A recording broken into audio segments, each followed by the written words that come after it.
खुलेआम चैलेंज कर रहे हैं बीपीएसएससी के चेयरमैन सुनीत कुमार को और नीतीश सरकार को कि है हिम्मत तो सीबीआई जांच कराइए इस दरोगा बहाली की। अगर कोई धांधली नहीं निकली तो आप मुझे जेल भेज दीजिए, हमें मंजूर है। जिस दिन 1 लाख की संख्या में छात्र छात्राएं सड़क पे उतर गए उस दिन ये सरकार की कुर्सी हिल जाएगी। ये आयोग और ये बीपीएसएससी के चेयरमैन सुनीत कुमार क्या चीज़ है। नमस्कार, आप देख रहे हैं न्यूज़ पीआर। मैं हूं आदेशपुरी। बिहार में जब से 2446 दरोगा का रिजल्ट का इंडेक्स जारी किया गया है तब से मामला गर्म होते ही जा रहा है। छात्र लगातार गोलबंद हो रहे हैं और आयोग के खिलाफ कोर्ट जाने की तैयारी कर रहे हैं।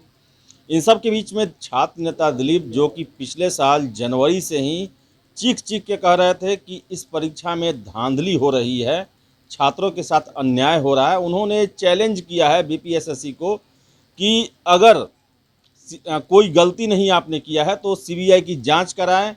अगर आपकी गलती साबित नहीं होता है तो मैं जेल जाने के लिए तैयार हूं। चलिए सुनते हैं दिलीप ने क्या कहा। नमस्कार दोस्तों, मैं दिलीप कुमार। दोस्तों, बिहार के प्रतियोगी परीक्षाओं में और सरकारी नौकरियों में धांधली और सेटिंग का खेल जो लंबे समय से चलते आ रहा है, अब वो धीरे धीरे उजागर भी होने लगा है। हालांकि हम लोग तो पहले से इस चीज़ को उजागर करते रहे हैं, लेकिन कुछ लोगों को लगता था कि हम जो है सो ऐसे ही बोलते हैं।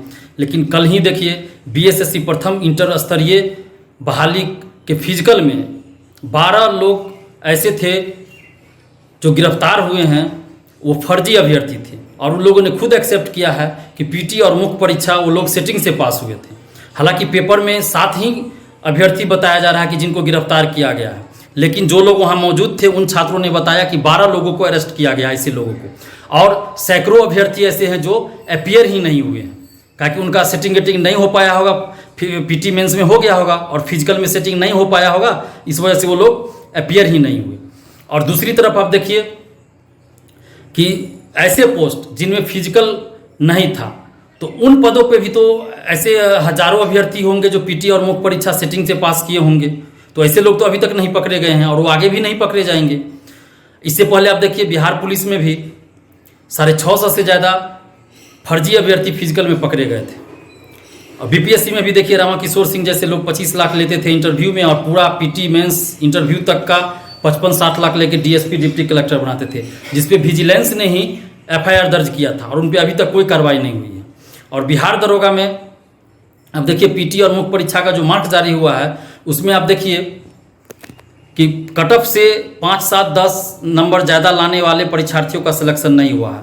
और ऐसा हर एक कैटेगरी में हुआ है और हजारों अभ्यर्थियों के साथ हुआ है। और सैकड़ों ऐसे अभ्यर्थी भी हैं जिनका date of birth cut off बता के सिलेक्शन नहीं किया गया है। तो डेट ऑफ बर्थ का कट ऑफ बनाना ये तो समझ से पढ़े, ऐसा तो किसी भी एग्जाम में हम लोगों ने नहीं देखा है। डेट ऑफ बर्थ की बात तब आती है जब एक से ज़्यादा परीक्षार्थियों को मान लीजिए कि सेम अंक हो, एकदम समान अंक हो, और तब देखा जाता है कि डेट ऑफ बर्थ यानी कि जिनकी उम्र ज़्यादा होती है उनका सिलेक्शन पहले किया जाता है। लेकिन जब कट ऑफ से ज़्यादा मार्क्स है, 5 नंबर 7 नंबर ज़्यादा मार्क्स है, तब डेट ऑफ बर्थ का तो कट ऑफ वाली बात ही नहीं आती है। जब कट ऑफ के बराबर मार्क्स रहता, कट ऑफ के इतना ही मार्क्स रहता, तब ये बात आती कि डेट ऑफ बर्थ को कट ऑफ माना जाता। लेकिन ये कट ऑफ से 5-7 नंबर ज़्यादा रहने के बाद भी डेट ऑफ बर्थ को कट ऑफ मानना, ये कौन सी बात हो गई। ये सिर्फ और सिर्फ किया गया है, ये बहुत बड़ा खेल है। ये बीपीएसएससी के द्वारा सोची समझी साजिश रची गई है ताकि छात्र जो हैं ये कट ऑफ में और डेट ऑफ बर्थ के कट ऑफ में उलझ के रह जाए और ये जो महाधांधली आयोग ने किया है उसकी तरफ लोग ध्यान न दे और वो धांधली छुपी रह जाए। और कुछ लोग बता रहे हैं कि ये सार्जेंट का कट ऑफ है, दरोगा का कट ऑफ है ही नहीं। तो ये बुद्धिमान और विद्वान लोग ये बताए कि क्या बीपीएसएससी के चेयरमैन ने इन लोगों को फ़ोन करके बताया था या कोई लिखित में इन लोगों को भेजा है कि ये सिर्फ सार्जेंट का कट ऑफ है। अगर सिर्फ सार्जेंट का कट ऑफ है तो फिर दरोगा का कट ऑफ क्यों जारी नहीं किया गया। तो क्या दरोगा का कट ऑफ अमेरिकी सरकार जारी करेगी या पाकिस्तान की सरकार जारी करेगी क्या। तो अपने मन से ये कैसे मान ले कि ये सिर्फ सार्जेंट का कट ऑफ है, दरोगा का कट ऑफ नहीं है। अगर ये बात भी है कि ये सिर्फ सार्जेंट का कट ऑफ है तो फिर दरोगा का कट ऑफ क्यों नहीं जारी किया गया है। तो इससे तो और साबित हो रहा है कि बहुत बड़ी धांधली हुई है और इस धांधली को छुपाने के लिए सब खेल खेला जा रहा है। और हम लोग जब पीटी के समय से ही मांग कर रहे हैं कि ओएमआर शीट का कार्बन कॉपी और क्वेश्चन बुकलेट दिया जाए, आंसर की जारी किया जाए और रिजल्ट प्रकाशन के साथ ही कट ऑफ और सभी परीक्षार्थियों का मार्क्स जारी किया जाए, तो फिर बीपीएसएससी को ऐसा करने में क्या दिक्कत है। आखिर पीटी रिजल्ट के 1.5 साल बाद आप पीटी का मार्क्स दिखा रहे हैं तो इससे क्या फायदा होगा परीक्षार्थियों को? आप तो सब कुछ मैनेज कर लिए हैं, सब कुछ मैनेज करके आप मार्क्स दिखा रहे हैं। हमारे पास तो कोई सबूत नहीं है, किसी परीक्षार्थी के पास कोई सबूत नहीं है। अब बीपीएसएससी ने जितना मार्क्स दिखा दिया उतना ही मार्क्स रहेगा। अगर वो OMR सीट भी वो मांगाते हैं तो आप OMR सीट नहीं देते हैं। अब तो आप दीजिएगा भी तो भी क्या किया जाएगा, जितना मार्क्स है उतना ही उसमें दिखाया जाएगा। किसी परीक्षार्थी ने अगर 85 क्वेश्चन रंगा होगा, 85 गोला रंगा होगा और उनका मार्क्स जितना बीपीएसएससी ने दिखा दिया उतना ही दिखाया जाएगा। अगर उसके लिए बीपीएससी को जरूरत पड़ी तो 5-7 और गोला रंग देगा, गलती कर देगा, गलत रंग देगा और गलती कर देगा। तो इसीलिए हम लोग डिमांड करते हैं कि परीक्षा के साथ ही खत्म होने के बाद OMR सीट की कार्बन कॉपी दे दिया जाए, ताकि हमारे पास प्रूफ हो कि हमने कितना क्वेश्चन बनाया था, किस किस क्वेश्चन का क्या क्या ऑप्शन रंगा था, और हमने क्वेश्चन बुकलेट नंबर गलती लिखा था और रंगा था, या अपना रोल नंबर गलती लिखा था या रंगा था। बीपीएसएससी हजारों परीक्षार्थियों को इसी चक्कर में रिजेक्ट कर देती है, असफल कर देती है कि उन्होंने रोल नंबर गलती भरा, तो OMR सीट नंबर गलती भरा, या कुछ भी क्वेश्चन बुकलेट गलती भरा। तो परीक्षार्थी के पास कोई सबूत इसका नहीं होता है कि उन्होंने गलती भरा था या सही भरा था। तो OMR सीट दे दिया जाए कि हमने गलती भरा या सही भरा, हमने किस क्वेश्चन का क्या ऑप्शन मारा था, क्या गोला रंगा था। आयोग पे तो कोई भरोसा नहीं है। हमने मान लीजिए किसी क्वेश्चन का आंसर कोई रंगा ही नहीं, 10 क्वेश्चन हमने रंगा ही नहीं, खाली छोड़ दिया। आयोग क्या करेगी? जो उस 10 क्वेश्चन का गलत आंसर होगा वही ऑप्शन रंग देगी अपने से, और कहे उतना मार्क कम हो जाएगा हम लोगों का। तो आयोग तो ये खेला जा रहा है आयोग के द्वारा। तो इसलिए हम लोग मांग रहे हैं कि OMR सीट का कार्बन कॉपी परीक्षा के समाप्ति के तुरंत बाद दिया जाए। आखिर ऐसा करने में बीपीएसएससी को क्या दिक्कत है? और हम खुलेआम चैलेंज कर रहे हैं बीपीएसएससी के चेयरमैन सुनीत कुमार को और नीतीश सरकार को कि है हिम्मत तो सीबीआई जांच कराइए इस दरोगा बहाली की। अगर कोई धांधली नहीं निकली तो आप मुझे जेल भेज दीजिए, हमें मंजूर है। और सीबीआई जांच कराइए, अगर धांधली निकलती है तो उन सारे लोगों को जो इसमें संलिप्त है, चाहे वो सांसद हो, विधायक हो, कोई भी हो, मंत्री हो, सबको आप जेल भेजिए, उस पर सख्त कानूनी कार्रवाई कीजिए। अगर है हिम्मत तो इस चैलेंज को स्वीकार करें। लेकिन ये लोग कुछ नहीं करते हैं, क्योंकि इन लोगों के करीबी लोग ही इन्वॉल्व हैं। ये लोग खुद इन्वॉल्व है इसमें, बीपीएसएससी खुद इन्वॉल्व है इस सेटिंग गेटिंग में। तो अब बिहार के छात्रों को एकजुट होना पड़ेगा और आप लोगों को सोचना पड़ेगा कि क्या इसी तरह हर बहाली में धांधली होते रहे और पैसा पैरवी का पे नौकरी मिलते रहे। मैं पहले भी कहा था मैंने, और आज भी कह रहा हूँ कि ईमानदारी से पढ़ने वाले का भी रिजल्ट होता है और हर एग्जाम में होता है। किसी भी एग्जाम में ऐसा नहीं होगा, किसी भी बहाली में नहीं होगा ऐसा कि 100% पैसा और पैरवी से ही सिलेक्शन होगा। नहीं, चाहे किसी की भी सरकार हो, किसी भी सरकार में ऐसा नहीं होगा। किसी भी बहाली में, किसी भी परीक्षा में पढ़ने वाले का भी रिजल्ट होता आया है और आगे भी होगा। लेकिन ऐसे लोगों का परसेंटेज अभी कम है। मुश्किल से 25 से 30% सही लोगों का रिजल्ट हो रहा है। मुश्किल से ईमानदारी से मेरिट वाले का 25 से 30% लोगों का ही मेरिट से, ईमानदारी से रिजल्ट हो रहा है। बाकी 75%, 80% तक, 70% तक पैसा और पैरवी पे सेटिंग गेटिंग का काम चल रहा है और इन नौकरी बेची जा रही है पैसा लेके।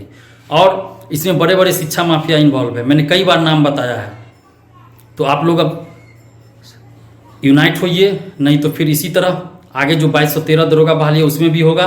और जो लोग 2-4 लोग गिने चुने 2-3 लोग ऐसे हैं यूट्यूब चैनल और 2-3 शिक्षक ऐसे हैं जो शिक्षा माफिया हैं, वो लोग क्या करते हैं, अभी से माहौल बना रहे हैं कि 2600 फिर दरोगा बहाली आ रही है। तो इन लोगों से पूछिए कि क्या बीपीएसएससी के चेयरमैन ने इन लोगों को फ़ोन करके बताया है कि 2600 दरोगा बहाली फिर आ रही है? यही लोग हैं जो 2018 से बीएसएससी सीजीएल 3 की वैकेंसी निकाल रहे हैं। हर एक महीने वैकेंसी निकालते हैं बीएसएससी सीजीएल 3 की। तो ये लोग ऐसा इसलिए कर रहे हैं कि धांधली से ध्यान छात्रों का भटक जाए, क्योंकि ये लोग सेटिंग गेटिंग के धंधा में इन्वॉल्व है। और इन लोगों को डर है कि अगर एक बार सीबीआई जांच हो गई तो ये लोग पकड़े जाएंगे और जेल जाएंगे, इन लोगों का नाम उजागर हो जाएगा। इसलिए ये लोग क्या करते हैं, छात्रों को गुमराह करते हैं ताकि छात्रों का ध्यान धांधली की तरफ से हट जाए और नए वैकेंसी का लालच दिखाते हैं कि 2600 फिर दरोगा आ रही है, फिर दरोगा बहाली आ रही है, 1717 दरोगा बहाली, 2213 दरोगा बहाली। उस समय भी ये लोग यही बोलते थे, अरे इसको छोड़ो आगे देखो। तो मैं आप लोगों को बता दूं कि 1717 दरोगा बहाली, 2446 दरोगा बहाली और 2213 दरोगा बहाली, ये जो दरोगा बहाली है ये सुप्रीम कोर्ट के आदेश पे बहाली हो रही है। और अभी तक जो बिहार पुलिस की बहाली हुई है और अभी जो प्रक्रियाधीन है वो भी सुप्रीम कोर्ट के आदेश पे ये बहाली हो रही है। पुलिस और पब्लिक का जो राष्ट्रीय औसत है उसको बराबर करने के लिए सुप्रीम कोर्ट का ये आदेश है। और ये दिसंबर 2019 तक ये सभी बहाली पूरी होनी थी, लेकिन नीतीश सरकार ने अपनी कमजोरी दिखा के, अक्षमता दिखा के कोर्ट में हलफनामा दायर करके बार बार 1-1 साल का एक्सटेंशन लेके ये इतना लेट लतीफ़ी कर दिया, वरना दिसंबर 2019 तक ये सारी बहाली होनी थी। तो 2213 दरोगा बहाली के बाद सुप्रीम कोर्ट का कोई आदेश नहीं है दरोगा बहाली का। तो उसके बाद अगर दरोगा बहाली आती भी है तो 400, 300, 200 ऐसे ही आएगी। तो जो लोग ये बोल रहे हैं कि 2600 दरोगा बहाली फिर आएगी, तो उन लोगों को बोलिए कि आप लिखित में दीजिए कि अगर दरोगा बहाली 2600 पदों पे फिर नहीं आती है तो आपके साथ क्या किया जाए और आप क्या करेंगे। यही लोग हैं जो बिना क्वेश्चन देखे ही हर एग्जाम का कट ऑफ जारी कर देते हैं। बिहार दरोगा सिपाही भर्ती का, बीएसएससी का क्वेश्चन तो नहीं आता है बाहर, स्टूडेंट तो नहीं लेके आते हैं, तो फिर परीक्षा समाप्ति के तुरंत बाद यानी कि 2, 4, 5 मिनट के अंदर ही परीक्षा समाप्त हुआ और 5 मिनट के अंदर उनका कैसे आ जाता है कट ऑफ। यानी कि इन लोग के पास पहले से क्वेश्चन रहता होगा, ये लोग सेटर है, दलाल है, शिक्षा माफिया, इन लोग के पास पहले से क्वेश्चन आ गया रहता है, तब ये तो ये लोग कट ऑफ जारी करते हैं। आखिर बिना क्वेश्चन देखे कोई कट ऑफ कैसे जारी कर देगा। इसका मतलब है कि इन लोग के पास पहले से क्वेश्चन आया रहता है, तब ये लोग परीक्षा समाप्त होने के तुरंत 5 मिनट के अंदर ही कट ऑफ जारी कर देते हैं। ऐसा कैसे हो सकता है, आपकी बात सोचिए। तो ऐसे लोगों का बहिष्कार कीजिए। जो भी ऐसे लोग हैं जो गलत न्यूज चलाते हैं, गलत तरह का बात करते हैं कि हर एक महीना CGL 3 की वैकेंसी ला रहे हैं। कभी 2018 से हम सुन रहे हैं कि अगले महीना वैकेंसी आ रही है, अगले महीना वैकेंसी आ रही है। अरे यार, कभी ना कभी तो वैकेंसी आ ही जाएगी। तो ये लोग बोलेंगे कि देखो हमने कहा था वैकेंसी आ गई। अभी क्या कर रहे हैं, मई में आएगी, मई गया तो जून में आएगी, जून गया तो जुलाई में आएगी, जुलाई गया तो आप कह रहे हैं अगस्त में आएगा। अभी कह रहे हैं कि अगस्त अंत तक वैकेंसी आ जाएगी, और जब अगस्त अंत आएगा तो कहेंगे सितंबर में वैकेंसी आ जाएगी। तो ऐसे लोगों का आप लोग बहिष्कार कीजिए, और जो भी इस तरह का बात करते हैं उन सभी लोगों का बहिष्कार कीजिए, चाहे कोई भी क्यों ना हो। जो छात्र को गुमराह कर रहे हैं उनका बहिष्कार कीजिए। और अब आप लोग सोचिए, समझिए, आत्मचिंतन कीजिए, अंतरात्मा से पूछिए कि क्या बिहार में इसी तरह धांधली चलते रहना चाहिए या ये धांधली रुकनी चाहिए।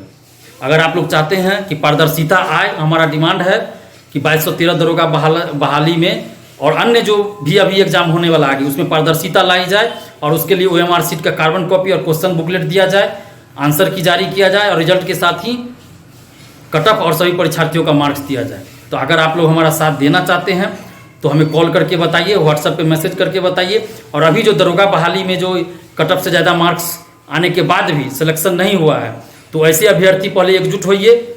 और अगर आप लोग चाहेंगे तो हम मुख्यमंत्री जी के जनता दरबार में भी जाएंगे। अगर आप लोग हमारे साथ दीजिएगा, हमारा साथ दीजिएगा तो अगर आप लोग हमारा साथ देना चाहते हैं तो ये दरोगा बहाली मुद्दा एवं अन्य सभी मुद्दों को लेकर, BSSC, BPSC सभी मुद्दों को लेकर जनता दरबार में चलेंगे।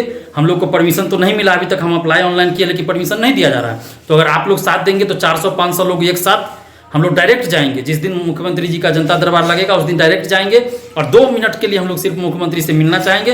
तो उस समय जरूर मुख्यमंत्री जी हम लोगों से मिल लेंगे, मुझे ऐसी उम्मीद है। तो प्लीज़ आप लोग पहले एकजुट होइए, और आप लोगों को अगर कोर्ट जाना हो तो कोर्ट भी जरूर जाइए। मैं तो यही कहूँगा कि लड़ना चाहिए, लड़ाई छोड़नी नहीं चाहिए, क्योंकि गलत हुआ है। तो आप लोग जाइए, पहले एकजुट होइए। और अगर हमारा साथ देना चाहते हैं अभी, तो दरोगा बहाली और अन्य मुद्दों को लेकर हम मुख्यमंत्री जी से मिलना चाहेंगे, मुख्यमंत्री के जनता दरबार में जाना चाहेंगे। अगर आप लोग हमारा साथ देंगे तो हम आप लोग के साथ चलेंगे। तो अगर आप लोग हमारा साथ देना चाहते हैं तो 7282005656 पर हमें कॉल या व्हाट्सअप करके बताइए। अगर हमारे पास संख्या होगी तो हम आप लोग के साथ चलेंगे, अगर संख्या कम होगी तो फिर वही जो अप्लाई किए हैं ऑनलाइन उसका वेट करना होगा कि कब हमें अलाउ किया जाता है, तभी जा पाएंगे। ऐसे तो 2, 4, 10 लोगों से जाने से कोई फायदा होगा नहीं। तो अब आप लोग सोचिए। और हम चाहते हैं कि भविष्य में सभी परीक्षाओं में पारदर्शिता आए, इसके लिए एक बड़ा छात्र आंदोलन हो जिसमें 1 लाख की संख्या में छात्र सड़क पे उतरे। उसके लिए आप लोग हमारा साथ दीजिएगा, तभी संभव है। और जिस दिन 1 लाख की संख्या में छात्र छात्राएं सड़क पे उतर गए उस दिन ये सरकार की कुर्सी हिल जाएगी। ये आयोग और ये BPSSC के चेयरमैन सुनीत कुमार क्या चीज़ है, सरकार की कुर्सी हिल जाएगी। और सरकार को इस बहाली की धांधली की CBI जांच करानी पड़ेगी और पारदर्शिता लानी पड़ेगी और धांधली रोकनी पड़ेगी। तो बस आप लोग हमारा साथ दीजिए और अपनी अंतरात्मा से कम पूछिए कि क्या ये धांधली बंद नहीं होनी चाहिए, और लगे कि हाँ बंद होनी चाहिए तो प्लीज़ हमें आप लोग का साथ चाहिए। आप हमारा साथ दीजिए और हमें फ़ोन करके बताइए कि आप हमारा साथ देना चाहते हैं। धन्यवाद, जय हिंद। तो जैसा कि आपने सुना कि दिलीप का साफ कहना है कि वो लगातार ये आवाज़ उठाते रहें, पटना की सड़कों पर धरना प्रदर्शन करते रहें कि परीक्षा में PT से ही अनियमितता हुई है, धांधली हुई है, बावजूद इसके कोई भी ध्यान नहीं दिया गया और इस कारण हजारों छात्रों के साथ अन्याय हुआ है। और उन्होंने साफ कहा है कि पूरे मामले की CBI जांच होनी चाहिए, तभी छात्रों के साथ न्याय हो पाएगा। तो फिलहाल इस वीडियो में इतना ही। वीडियो पसंद आए लाइक शेयर करें, हमारे चैनल न्यूज़ PR को सब्सक्राइब जरूर कर लें। धन्यवाद।